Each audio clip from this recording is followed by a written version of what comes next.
오늘 우리에게 주신 하나님의 말씀은 마태복음 5장입니다. 마태복음 5장 33절에서 37절까지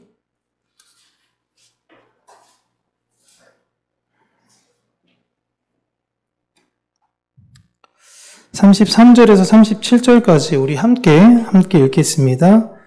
또 옛 사람에게 말한 바 헛 맹세를 하지 말고 내 맹세한 것을 주께 지키라 하였다는 것을 너희가 들었으나 나는 너희에게 이르노니 도무지 맹세하지 말지니 하늘로도 하지 말라 이는 하나님의 보좌임이요 땅으로도 하지 말라 이는 하나님의 발등상임이요 예루살렘으로도 하지 말라 이는 큰 임금의 성임이요 내 머리로도 하지 말라 이는 내가 한 터럭도 희고 검게 할 수 없음이라 오직 너희 말은 옳다 옳다 아니라 하라 이에서 지나는 것은 악으로부터 나느니라. 아멘. 오늘은 우리 주보에는 맹세와 서원, 제 맹세와 언약, 그리고 부제목으로는 약속이라는 제목으로 하나님의 말씀을 우리 사랑하는 성도님들과 함께 나누도록 하겠습니다. 맹세와 서원이라는 것은 구약 성경에 자주 등장하는 건데요. 이 둘의 가장 큰 차이라고 한다면 맹세는 일방적인 것이라면 서원은 조건이 달린 내용인 것입니다. 맹세는 무엇 하기로 하나님의 이름을 걸고 맹세한다. 혹은 난 절대로 그런 적이 없음을 하나님의 이름을 걸고 맹세한다 라고 하는 것이라면 서원에는 어떤 조건을 거는 거예요. 하나님 내가 이렇게 할 테니까 이렇게 해주세요 라는 식의 조건을 거는 게 우리가 흔히 서원이라고 이야기합니다. 그런데 이런 맹세나 서원은 지금은 잘 하고 있지 않죠. 예전 교회에서는 서원하시는 분들이 그렇게 많아가지고 자기 자녀들 서원하는 분들도 있었고 자기의 어떤 여러 가지 역할이나 이런 걸 서원하는 분들도 많이 계셨지만 지금은 이런 것들을 교회가 잘 하고 있지는 않습니다. 특별히 과거에는 억울한 일이 발생할 때는 맹세를 아주 보편적으로 많이 했어요. 근데 지금은 사실 CCTV며 여러 확인할 수 있는 상황들이 많이 있다 보니까 법적인 상황이 아니라면 맹세를 잘 하지는 않습니다. 그러나 그런 것이 없던 시절에는 억울할 사람들이 자기를 항변할 수 있는 유일한 방법은 하나님을 걸어서라도 자신의 억울함을 밝힐 수밖에 없는 거예요. 속이 터져서 미치겠는데 이거를 내가 주변에서 아무도 모르고 다 내가 잘못했다고 하니까 이제 저는 하나님의 이름을 걸어서라도 그것을 항변할 수밖에 없는 것이죠. 제 목소리 잘 들리시나요? 마이크 통해서 들리시나요? 아니면 육성으로 들리시나요? 거의 육성으로 들리시는 거죠 지금? 네, 잠시만요.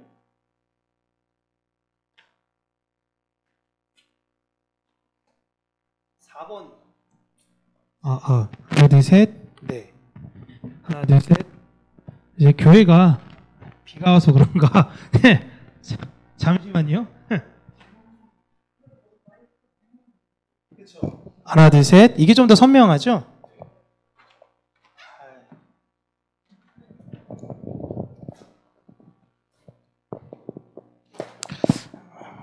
기도해서 장비들이 고쳐질 수 있으면 얼마나 좋을까요?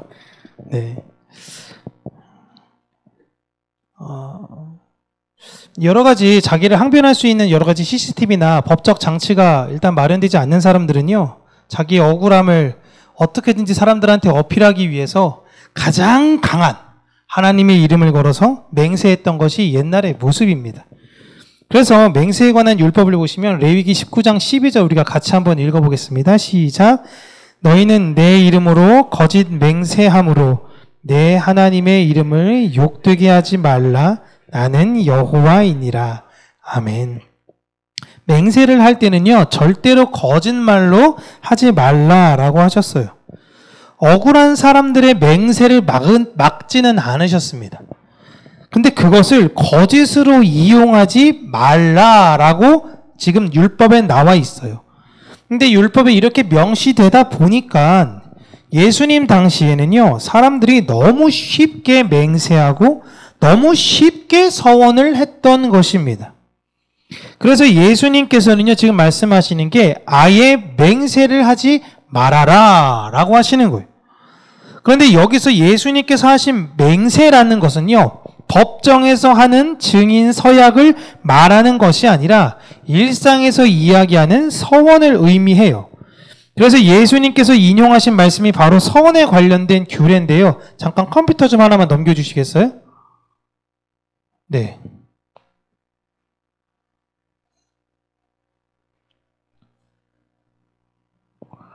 오늘 여러 가지가 자꾸만 끊기네요. 네, 서원에 관련된 규례인데 민수기 30장 2절 같이 읽겠습니다.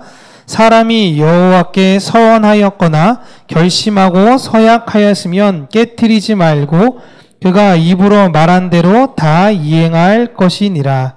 아멘. 민수기 30장 전체는 서원에 관련돼서 이야기를 하고 있습니다. 서원의 핵심은 함부로 하지 말아야 하는 거예요. 함부로 하지 말아야 되는 게 서원의 핵심이고, 했을 경우에면 반드시 그 서원을 지켜야 한다라는 것이 서원의 핵심입니다. 서원이라는 것은 약속을 의미하는 거예요. 약속. 그런데 당시에 고르반이라는 제도가 있었습니다.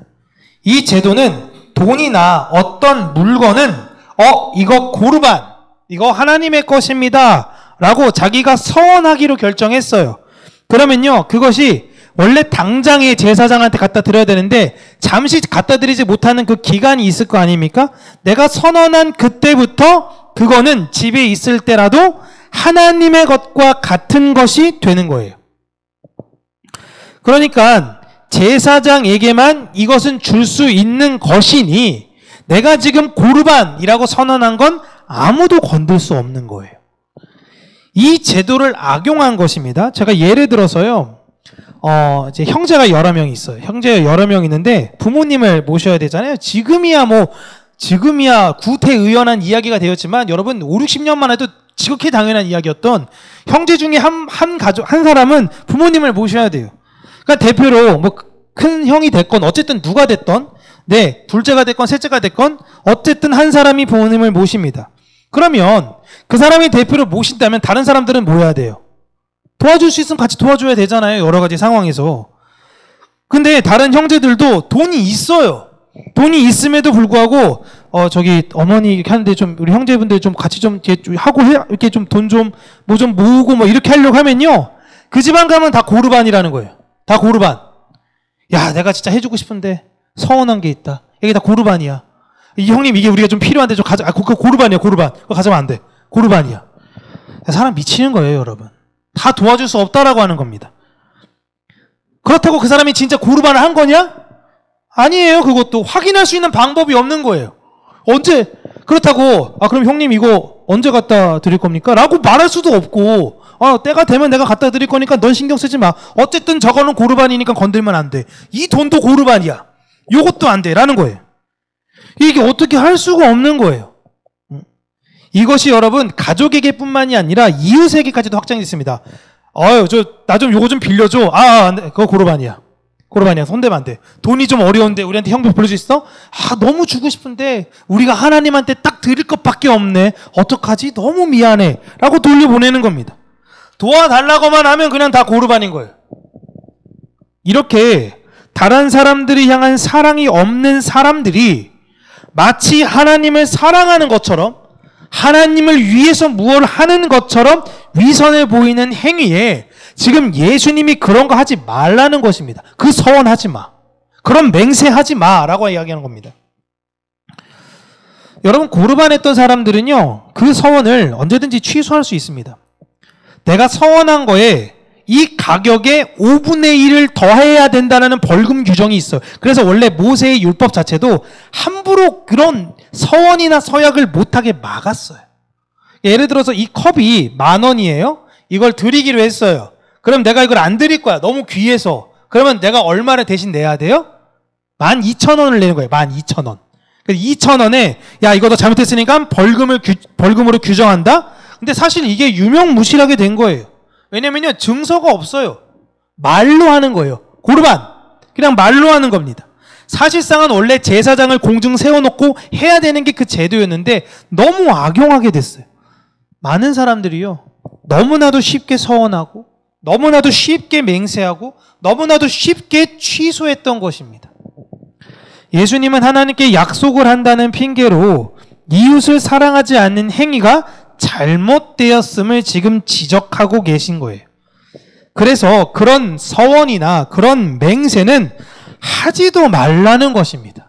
내가 너를 정말 도와주고 싶은데 야, 내가 이게 하나님의 거라 널 드릴 수가 없다. 야, 내가 진짜 맹세할게. 내가 돈만 있으면 너를 꼭 도와줄 건데 하필이면 이게 하나님의 거라 너에게 줄 수가 없다.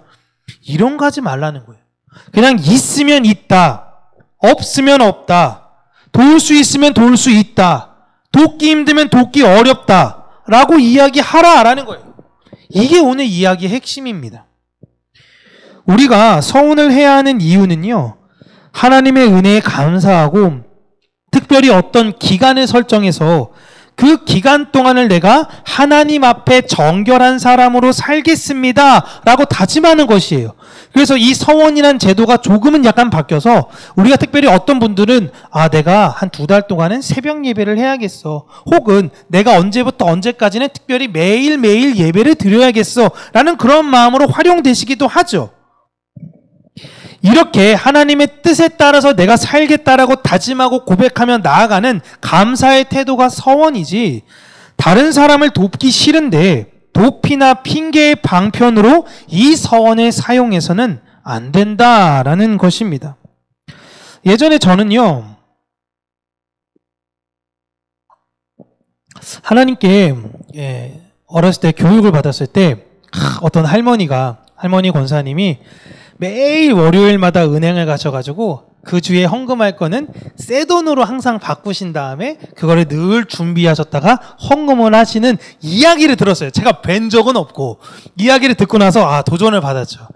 그래, 헌금은 저렇게 준비를 해야 되는구나 해가지고 저도 한번 흉내를 내봤어요. 그래가지고 월요일이 아니면 뭐 화요일이라도 어쨌든 가가지고 신권을 다시 받아가지고 이렇게 새로운 거, 새 것을 받은 다음에 새 것을 지갑에다가 잘 놓고, 그러니까 단지갑이면 또 이게 지갑이 접으면 또 구겨지잖아요? 그래서 항상 장지갑으로 해가지고 그걸 놓고 그렇게 보관하면서 내가 이렇게 하나님께 정결한 마음으로 드려야지 했는데, 물론 저의 유익을 위해서 쓰지 않기로 다짐한 것이었습니다. 물론 저의 유익을 위해서. 그런데 결국엔 제가 이 돈이 몇 번은요, 꼭 필요한 사람에게 이걸 줘야 될 때가 있었어요. 꼭 이거를. 이 사람들한테 이거를 같이 나눠야 될 때가 있었는데 그 돈은 쓰지 않았어요. 왜요? 하나님 돈이니까. 하나님 돈이. 이건 내가 작정한 거거든요. 그러니까 이게 도와줘야 되는데 막 갈등 끝에 결국은 안 했어요. 전 그게 옳은 거라고 생각을 했었거든요. 제가 아마 이 본문에 대해서 좀 더 해박하게 알고 있었더라면 아마 지금의 기꺼이 줬을 것입니다. 그때 예수님은요, 만약에 저에게 말씀하신다면 그 돈은 이웃을 사랑하는 목적이라면 사용해도 된다라는 거예요. 괜히 내가 했던 그 약속, 결국은 내 다짐이고 내 고집이었거든요. 근데 내 고집과 내 다짐과 내 안에 지켜야 된다라는 목적 달성을 위해 이웃 사랑을 주저해서는 안 된다라는 것입니다. 예수님은 오늘 본문을 통해 약속이라는 것이 정말 중요한 것이다 라는 것을 말씀하셨어요. 특별히 문서적 약속이 아니라 구두로 하는 약속을 이야기하는 것입니다. 인간은 상황의 변화에 따라서 그 마음이 바뀌는 연약한 존재라는 걸 하나님은 다 아세요. 그래서 약속 자체를 함부로 하지 말고, 약속을 했다면 꼭 지키라고 한 율법을 넘어서 하나님께서는 지금 약속 자체를 하지 말라고 하시는 겁니다. 여러분, 우리가 하나님한테 했던 약속 여러분 문서에다 씁니까? 내가 몇 월 며칠 하나님한테 뭐 하기로 결정했다. 이런 분들 거의 없어요. 그냥 구두로 하는 거예요. 그래서 다 세월이 지나면 기억이 잘 안 나는데, 이런 식으로 그냥 넘어가는 경우가 많습니다. 그래서 하나님은 우리에게 요구하신 게 뭐냐면 함부로 제발 약속하지 마라는 거예요. 말이 얼마나 중요한지에 대해서 이야기하시는 것이고요. 하나님께서 아브라함과 약속하실 때를 우리가 한번 보시면요, 그를 잠재우시고 약속을 하십니다. 창세기 15장 12절 13절 우리가 같이 읽어볼게요. 창세기 15장 12절 13절 없나요? 제가 읽어드릴게요. 12절부터 14절이에요. 해질 때에 아브라함에게 깊은 잠이 임하고 큰 흑암과 두려움이 그에게 임하였더니 해가 질 때에 아브라함에게 깊은 잠이 임합니다. 여호와께서 아브라함에게 이르시되 너는 반드시 알라. 지금 자고 있는 사람한테 이야기하시는 거예요. 너는 반드시 알아라. 내 자손이 이방에서 객이 되어 그들을 섬기겠고 그들은 400년 동안 내 자손을 괴롭히리니 그들이 섬기는 나라를 내가 징벌할지며 그 후에 내 자손이 큰 재물을 이끌고 나오리라. 이게 창세기 15장이 횃불 언약이거든요. 그 다음에 하나님께서 이 언약을 지키겠다고 한 다음에 불사 이렇게 왔다 갔다 하시면서 둘이 약속을 하시는 거예요. 그런데 지금 보시면 둘이 약속을 하는데 한 사람은 자고 있어요. 나중에 아브라함이 깨가지고 하나님 나 무슨 얘기인지 하나도 모르겠는데요? 라고 이야기하면 이게 하나님의 입장에서는 야 내가 그때 너한테 이렇게 이야기했잖아 라고 이야기할 수 있는 게 없는 거예요. 맨정신에서 했어야 되는 거거든요. 근데 이 뜻은 무엇이냐면 약속은 하나님만이 우리에게 하실 수 있는 것이다 라는 걸 지금 이야기하고 있는 거예요. 그래서 약속은 하나님께서 일방적인 것을 하시는 거예요. 우리가 행위로 하나님께 구원을 향해 절대 갈 수가 없어요. 내가 너를 지명해서 불렀나니 너는 내 것이라. 끝이에요. 구두로 약속하셨어요. 끝이에요. 문서 어디에도 없거든요. 우리가 구원받았다라는 건 어디에도 없어요. 그런데 하나님이 말씀하시면 그대로 되는 것입니다. 그렇게 하나님이 거룩한데 그 거룩의 안에 들어온 우리들도 이제는 우리의 입술을 주의하여 조심스럽게 약속을 해야 된다. 하나님의 백성은 그렇게 살아야 한다라고 이야기하시는 거예요. 그런데 사람들은 사실 구두 약속을 너무 가볍게 여겨요. 하나님 돈 많이 벌면 12조 진짜 많이 할게요. 하나님 제발 도와주세요. 번창하게 해주세요. 부자 되게 해주세요. 그래서 하나님이 부자 되게 해주시잖아요. 11조 정확하게 하는 사람 제가 거의 못 봤어요. 진짜 못 봤어요. 왜요? 왜 11조를 못해요? 내가 얼만큼 번지를 알잖아. 다른 사람들이요. 정확하게 하면 알거든요. 내가 이번에 한 2억 벌었어요. 한 달에. 그 2천만 원 헌금을 하면은 그 나가지고 사람들이 재정부에서 와서 이번 주 2억 벌었어? 이번 달 2억 벌었어? 이런 얘기하면 교회 소문이 쫙 나거든요. 그럼 여러 가지로 불편한 이야기가 있으니까 안 해요. 그렇게. 하나님 할부로 하겠습니다. 할부로 이제 12개월 할부. 그래서 이렇게 12개월 나눠서 내거나 어렴풋한 돈으로 내는 거지 정확하게 안 한다니까. 이게 사람의 참 연약함이다라는 것입니다. 지금 예수님은 하나님의 백성은 어떤 사람이어야 되냐? 약속을 잘 지키는 사람이어야 한다라는 것을 서원과 맹세를 통해서 말씀하십니다. 문서로 지키는 건 너무 당연하고요. 내가 내뱉은 말에 대한 약속을 잘 지켜야 한다라는 거예요. 하나님을 향해서도 그 약속을 잘 지키지 않는 사람들은요, 다른 사람과의 약속은 더 가볍게 여깁니다. 그리고 하나님을 사랑한다며 혹은 내가 이웃을 사랑하지 못하는 수단들이 있다면 다 그런 거 안 하셔도 돼요. 하나님은 내가 다른 사람들을 힘써 사랑하기를 원하십니다. 이게 하나님의 마음인 거예요. 요즘 세상에는 말뿐인 약속을 정말 아주 가볍게 여깁니다. 아주 가볍게 여겨요. 여기저기서 뭐 뻑하면 증거 내놓으라 라고 이야기하고 내가 언제 그렇게 말했니? 나는 그런 뜻이 아니니? 막 이야기하면서요. 법정에서조차 자기에게 유리한 대로 진실을 바꾸기도 하고 막 지금 말에 대해서는 너무 지금 가벼운 시대가 됐어요. 여러분 우리나라 고위공직자들이 왜 이렇게 사과를 안 하는 줄 아세요? 그 사과가 법적으로 내 잘못을 인정한 것이 되기 때문에 절대 사과하지 않아요. 그러니까 우리 어린애들은요. 매체를 볼 때마다 뭘 배우냐면 힘이 있으면 사과하지 않아도 되는구나. 그럼 결론은 내가 힘을 가지면 돼요. 이런 정말 비극의 시대로 됐어요. 그래서 이번에 뭐 정순실 씨 아들 그 폭력 학폭 사건 날 때 강남에 지금 이런 강남에 있는 사람들이 무슨 이야기냐면 이게 생각이 완전히 다른 게 거기 있는 사람들은요. 아유 바보. 왜 이렇게 걸렸어. 하려면 제대로 밟아야지. 이게 지금 그쪽 상류층들의 이야기예요. 이걸 잘못했다고 아무도 이야기하고 있지 않아요. 세상이 이렇게 되어지고 있는 게 너무 가슴 아픈 것 같습니다. 그러나 하나님의 약속을 받는 우리들은, 교회들은요, 내 유익에 따라 상황을 판단하는 것이 아니에요. 내가 이렇게 말하면 번복하는 게 나을 것 같은데? 그럼 이렇게 얘기할까? 라는 것이 아니에요. 진실하게 살아가는 것이 중요한 것입니다. 이 마음을 잃지 않는 거예요.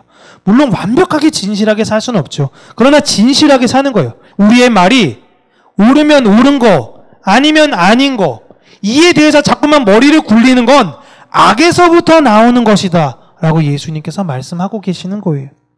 뭐가 유리한지 유불리를 따지지 말라는 거예요. 네가 약속했으면 그거 지켜. 어려운 사람 있으면 도와줘 라는 겁니다.